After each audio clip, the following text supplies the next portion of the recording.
Stop and frisk violated the rights of some Black and Hispanic New Yorkers and ordered the installation of an independent monitor to oversee the practice. The City Council has also passed new legislation that includes a so-called racial profiling bill and a new NYPD Inspector General to watch over the department. Would you have voted for that legislation, and do you think the new oversight goes too far, not far enough, or do you feel it's appropriate? And just remind everyone to please stick to their 3-minute time allotment.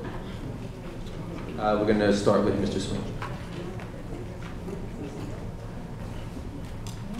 When you speak about stop and frisk and the way it was conducted, it was against everyone who has been affected their civil rights. I have a lot of friends that are officers, retired detectives, but one thing I'm concerned about is the 42 people that were just murdered, the homicide yesterday in East New York. So maybe we can take the frisk out of stop and frisk, but there has to be some mechanism that we can get control of our community, because no business is going to come into this district, and that's why this district suffered for many years because of the crime. Businesses are nervous coming in here, residents are scared to walk out, the seniors got to pick certain times to come out the street, come out their homes. It's not good. It's truly not good. Had a shooting in my park.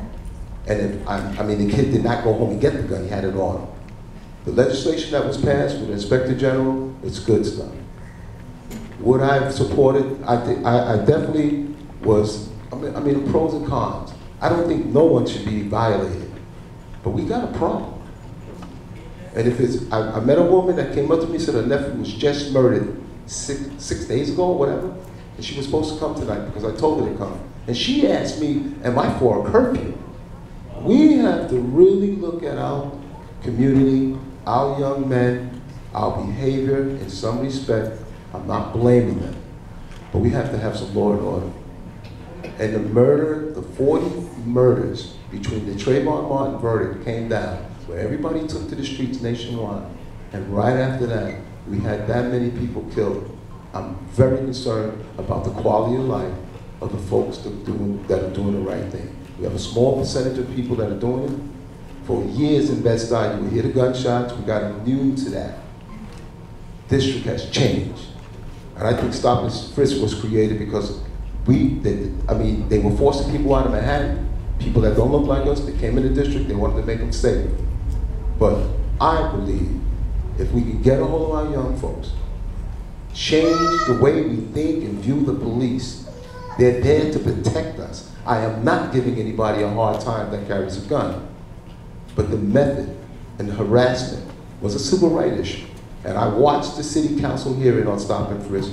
So many people, countless, from all walks, from people that are in the life, the lesbian community, 30 seconds. The minority community. These cops were out of control, but they were allowed to be that. I think the next commissioner coming in is going to change. We have a ruling now that will no longer allow that to happen. The Inspector General is going to be a plus. The Civilian Complaint Review Board needs to be implemented, put back in place. And I think we need, once all that has happened, we need to start having a serious conversation about the crime within the district. That's the most important thing that I'm worried about. Thank you, Mr. Sweeney. Would you have supported? Yeah, that's what we're going Of course I would have supported the bills that passed, the 2 bills for stop and frisk. But I'm not going to live my life fighting that. Once that is taken care of and it's off the radar and they stop doing it, what about the young man that got shot, that went in that store yesterday and murdered that store owner? He rode on a bike. I believe in his original response too, he had said that he would support it. We're going to move it on to Mr. Foy. I've spent the bulk of my professional career fighting police brutality as a civil rights activist, working with families like the family of Sean Bell. I was the one who funeralized and eulogized Ramarley Graham, the young man that was killed by police officers in the Bronx in his home in front of his grandmother and his 6-year-old brother. I would not only support the bills that passed, I would go further. We do need to establish an Inspector General for several reasons. One, we need someone to have real oversight over the NYPD's policies and practices. Up until now, we have not had real oversight, which is why we had to go to the federal courts to get relief from the federal government. The federal government came in and said that the department, New York City Police Department, has been out of order and has been acting unconstitutionally as it related to hundreds of thousands of stops, questions, and frisks of innocent young Black and Latino males.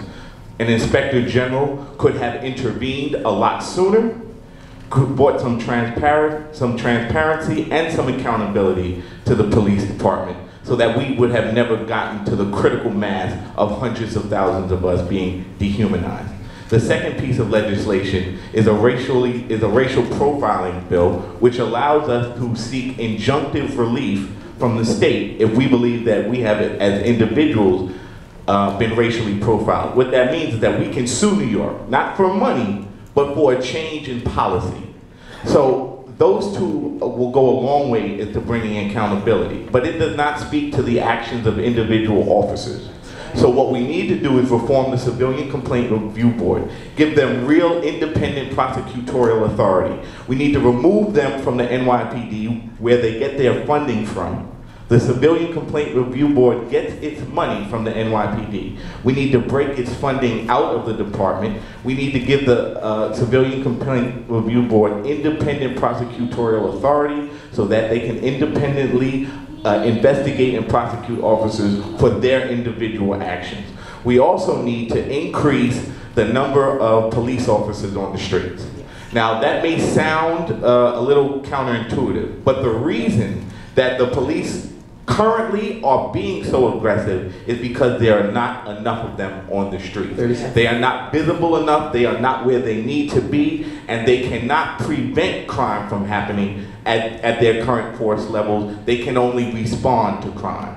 And so what we need to do is empower the police by expanding the force, which will reduce much of the aggression, and we need to reform and revamp the Civilian Complaint Review Board on top of the independent Inspector General and the racial profiling bill. Thank you, Mr. Foy. Mr. Cornegie. So it's been widely popularized that I don't agree with the bills in their entirety. I believe that the Inspector General represents a growth in government that we don't need to do. I believe that we have the CCRB and we have the chair of public safety for City Council, who is mandated with the oversight process to be able to deal with some of these things. And I think that the Inspector General represents kicking the can down the road. So they're saying that that should be funded at a tune of about 1.9 million. And I've always suggested, where does that money come from? Because they're not printing any more new money in the basement at City Council. So as we do our annual City Council budget dance, which is where we're going to take money from after school programs, where we're going to put money, we're going to take money from the closure of senior centers, I believe that that conversation begins and it becomes much louder. So we're not supposed to be growing government, we're supposed to be reducing government and making those people that are responsible for what CCRB started out the same way. CCRB was designed to mitigate those circumstances where police officers were being abusive in doing their duties.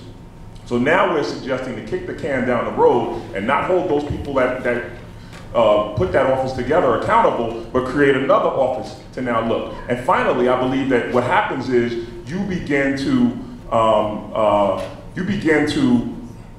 create. It sets a bad precedent, and every time something doesn't work, you just create some